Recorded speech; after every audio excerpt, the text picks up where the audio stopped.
Hello दोस्तों, सत्याग्रह study centre में स्वागत है आप लोगों का। आशा करता हूं कि आप लोग अच्छे होंगे। और आज हम आपके लिए लाए हैं एक शॉर्ट बायोग्राफी रविंद्रनाथ टैगोर जी के लाइफ पे, क्योंकि आज उनका जयंती हम लोग मना रहे हैं। और उनका एक कोटेशन था, जो कुछ हमारा है वो हम तक तभी पहुंचता है जब उसे ग्रहण करने की क्षमता विकसित करते हैं। तो इनके द्वारा कहा गया था कि जो कुछ हमारा है, हम बोलते हैं कि जो हमारे भाग्य में होगा वो तो हमें मिलेगा ही, लेकिन वो कब हमें मिलेगा? जब उसे हम ग्रहण करने की क्षमता विकसित करेंगे, उस दिशा में काम करेंगे। तो ये इनका थॉट था। तो अब हम देखेंगे इनकी एक शॉर्ट बायोग्राफी कि इनका जन्म कहाँ हुआ और इनका क्या योगदान रहा है। तो स्टार्ट करते हैं हम। तो रविंद्रनाथ टैगोर का एक परिचय, उनके लाइफ का एक परिचय हम करेंगे कि रविंद्रनाथ टैगोर आधुनिक भारत के महानतम हस्तियों में से एक माने जाते हैं। ठीक है, वो एक क्या थे? एक कवि भी थे, लेखक भी थे और एक विचारक, दार्शनिक, गीतकार और चित्रकार थे, जिन्होंने पश्चिम विश्व में भारतीय संस्कृति के प्रसार में महत्वपूर्ण भूमिका निभाई थी। विश्व को उनकी सबसे बड़ी देन संभवतः उनकी शांति, अहिंसा व अंतर्राष्ट्रीयवाद, इंटरनेशनलिज्म की अवधारणा है। उनका जन्म कहाँ हुआ था? तो कोलकाता के जोड़ा सांको ठाकुर बाड़ी में 7 मई 1861 को हुआ था। तो इस बार हम लोग इनकी कितनीवीं जयंती मना रहे हैं? 162वीं जयंती मना रहे हैं हम। और बांग्ला कैलेंडर के अनुसार टैगोर का जन्म 1268 में हुआ था। उनके पिता का नाम देवेंद्र नाथ टैगोर था और माता का नाम शारदा देवी था। टैगोर अपने 13 भाई बहनों में सबसे छोटे थे।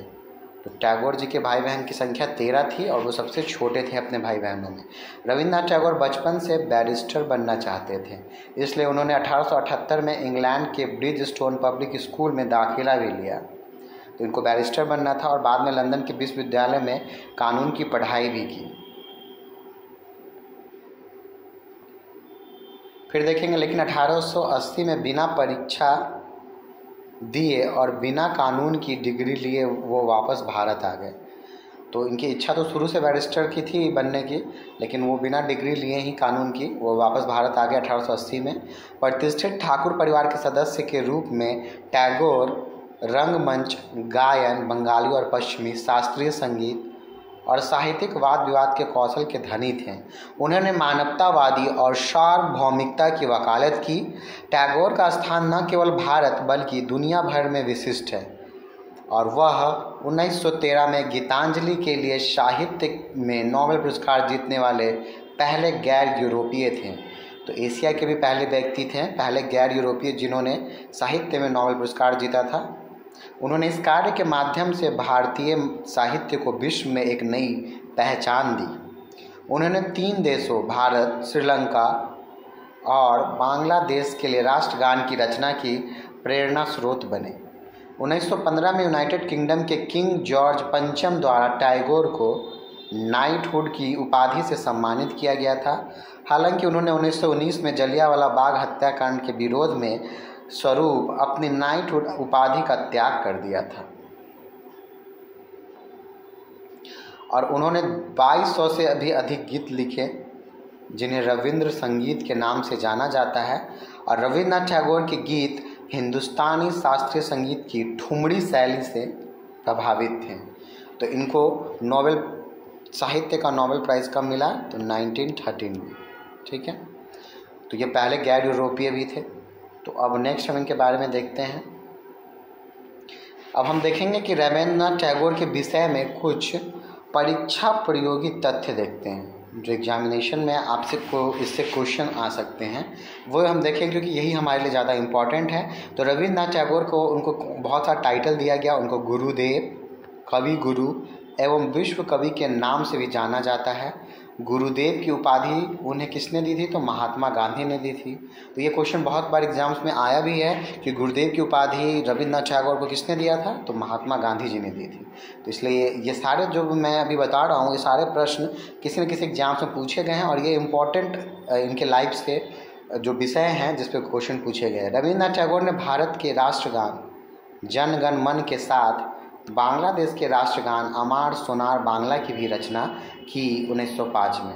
तो अमार सोनार बांग्ला ये राष्ट्रगान है बांग्लादेश का, तो इसकी भी रचना रविन्द्रनाथ टैगोर जी ने ही किया है। आनंद समाराकुन द्वारा रचित श्रीलंका का राष्ट्रगान श्रीलंका माता या श्रीलंका माता भी उनकी ही रचनाओं से प्रेरित है। तो श्रीलंका का भी जो राष्ट्रगीत है, गान है श्रीलंका माता या श्रीलंका माता, वो भी इन्हीं से प्रेरित है, इनकी ही रचनाओं से।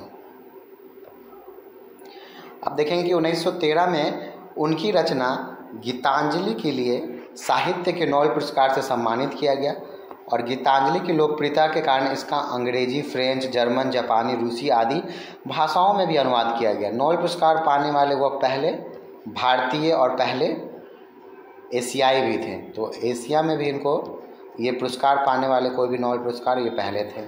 स्वामी विवेकानंद के बाद टैगोर दूसरे भारतीय व्यक्ति थे जिन्होंने विश्व धर्म संसद को संबोधित किया था।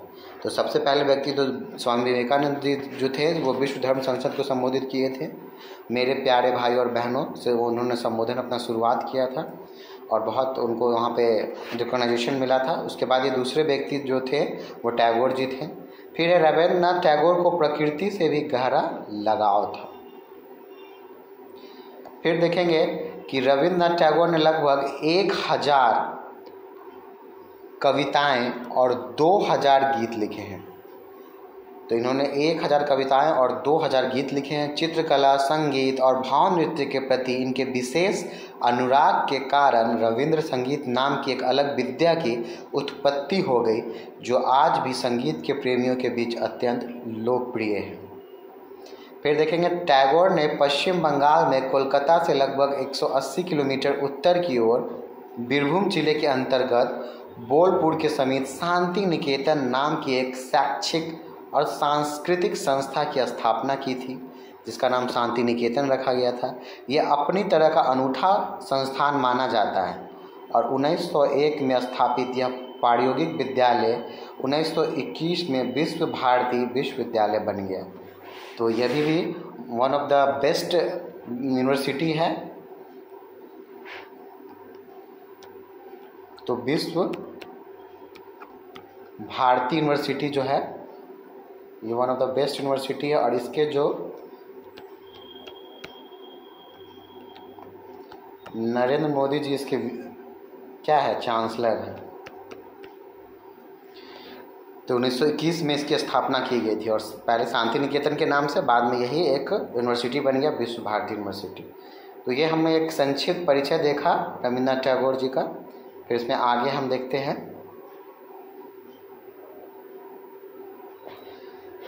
कि रविन्द्रनाथ टैगोर के बड़े भाई द्विजेंद्र नाथ दार्शनिक और कवि थे। वही उनके दूसरे भाई सत्येंद्र नाथ टैगोर इंडियन सिविल सेवा में शामिल होने वाले प्रथम भारतीय थे। तो इनके एक बड़े भाई थे द्विजेंद्र नाथ, ये दार्शनिक और कवि थे, और एक भाई थे सत्येंद्र नाथ टैगोर जो सिविल सेवा में शामिल होने में प्रथम भारतीय बने थे। तो ये क्वेश्चन इम्पॉर्टेंट है क्योंकि पूछा गया है।